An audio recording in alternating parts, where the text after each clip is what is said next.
Hello everyone, welcome back to the Tonka video. Sorry I haven't posted in a bit, but hey, we're making a video right now. And this one, I'm going to be showing you my dream Tonka. This is a 2006 Signature L limousine body style with THX certified factory navigation. This is just what I wanted all along. Even when I bought that one, I wanted this, a limousine body style Signature L extended factory stretched with navigation. This is just everything I could have wanted. It has almost every single it does have every single option you could click when you're ordering or went into the dealership to order it. It has chrome wheels, white walls, the trunk organizer, which technically I only have one, but I can swap them between them. THX navigation, Sirius satellite radio, which is this Sirius XM.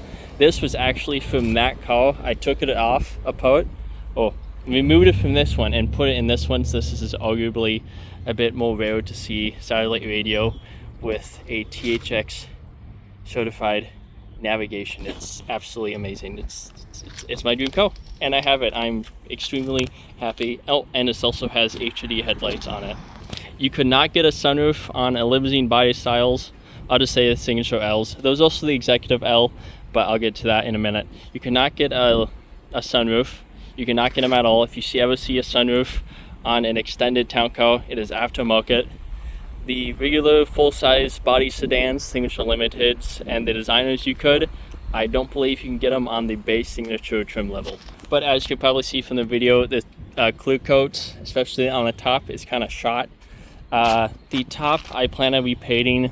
The hood, I'm going to see get an estimate, and the trunk too, because I might be able to just get lucky and find these at a junkyard, so that way I can just transfer them over. But in this video, we're just doing a quick look over. We're not going to go anything in depth. I'm going to save those for another videos. That HD headlight is a factory.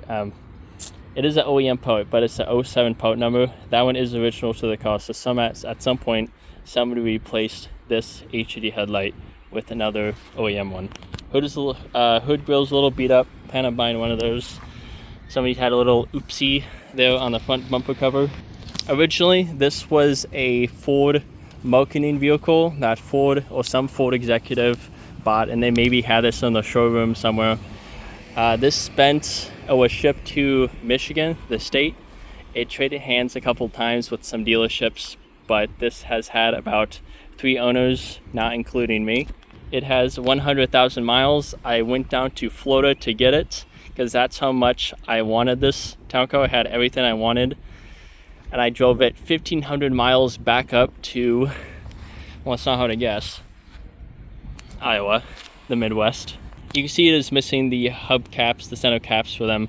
The wheels on it were Steely's, which I hated. I bought these out from Florida, the chrome rims. These are the best rims you could get in the 06 model year. The newer ones, they had this other design that was also chrome plated that they had with the designers, but this was the best rim you could get. And the white walls technically aren't not original because they would be absolutely ancient, but Michelin used to make them called like Energy X white walls, but about the only tires you can find besides $400 Vogues are these Travel Stars, which are phenomenal. I do recommend them for your Panthers. L is missing on that, so it's just a base model Signature on that side. But anyway, why did you buy a Signature L? Well, the legroom is immense. It's an extra 6 inches. That doesn't seem like much, but when you just put it in all legroom, it's just astronomical how much the difference is between the limousine's extra legroom and the town car's legroom. I have the door locks, oops. But with the Signature or Executive L's, you got the 4-way headrest adjustables also on the designers, but what you did not get on the designers was, what everyone mostly wants, is the redundant audio and climate controls, a tissue holder. This passenger seat, you can control it forward and backwards for, if you're chauffeuring someone in the back. You have dual power points and dual cigarette outlets, one over there and one here. that also lights up this ashtray. And with the Signature L's, you got rear heated seats. You cannot get these on Executive L's. So let's talk about Executive L's for a moment. Well, right before we talk about the next thing with the limousines, the rear vanity mirrors, adjustable lights, color key to the car, and sit flush. Well, this one, we'll talk about this maybe in another video, but don't worry about that. But the Executive L's were base model fleet livery cars. That means the absolute base sound system you can get in them. You cannot get navigation. I don't think you'd even get the auto file, but I might be wrong about that. You did not get heated seats. You couldn't even option rear heated seats on the Executive L's. But you did get the legroom, the controls, the headrests, and also the cup holders, which are miles better than the base town cars that were built into the center armrest. They just weren't deep enough and they could fall down during hard braking maneuvers. But they also sit flush just like the front ones. But don't worry, we'll go over the audio, climate controls, the headrest, all in a separate video. But when I got this car, it was just, how should I say this, trashed. It's a sloppy detail they did on it. The floors were a mess. The seats were just filthy. This is like after 6 applications of leather cleaner and conditioner. This is how they're turning out. Very nice. You know that detailer spray you could get that's extremely slimy or glossy? That was just sprayed over everywhere and it looked like an absolute crapshoot. The door panels, so pretty much every single door panel was taken off at some point and either missing or broken something. So that's why over there, these were gone. These are basically a one-time use. You take off this door panel and they snap instantly. The little plastic thing, it's a pretty awful design. Apparently there's workarounds for that, but you know, I guess you could always glue them in place if you're really that desperate. But we'll also talk about the navigation, don't worry, and I'll show you the satellite radio with the navigation. That'll all coming in future videos. But let's get just to this town car. These were plastic bushings on it that keep the doors and opening and closing quietly.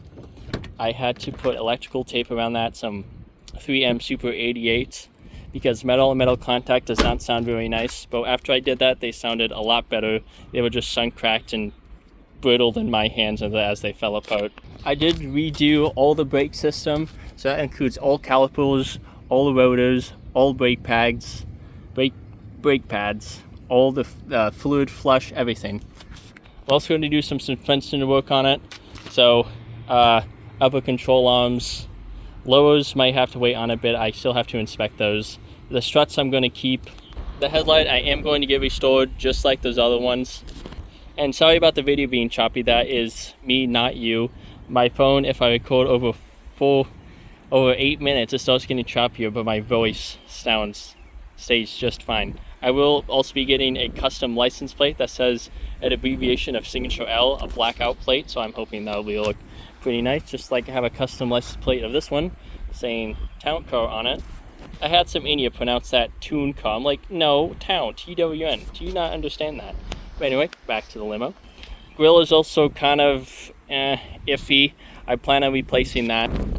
Both of these badges need to be replaced, though. Both of them don't look the brightest. This I would like to replace at some point. It is bubbling, kind of peeling. So this I wanted to replace before I do the same fix I did on that one to this one by putting a little adhesive emblem over this to hide this fading one. The Lincoln Town Car badges I had to put on myself. I took them for some junk town cars in a junkyard, and with tape, painter's tape, I masked off, tried to measure it the best I could, and this is what I turned out with. Not really noticeable at a glance, but if you get closer, you can see the silicone adhesive I used. I plan on doing the interiors warm white LEDs, the step lights, just like I did to the white one. And yes, I do plan on keeping both of them. Both of them are my babies, as you could probably say. So no, they are not for sale. But the legroom in here, as I said before, is just, it's crazy. The front passengers have a lot of room, and you just have a lot of room too. And you know, you can sit down, controls, you know, have a cigarette if you wanted to, if you're that kind of person, and control the audio, tissues, papers, climate, your climate control, vanity mirrors, heated seats, cigarettes, ashtrays, extended length.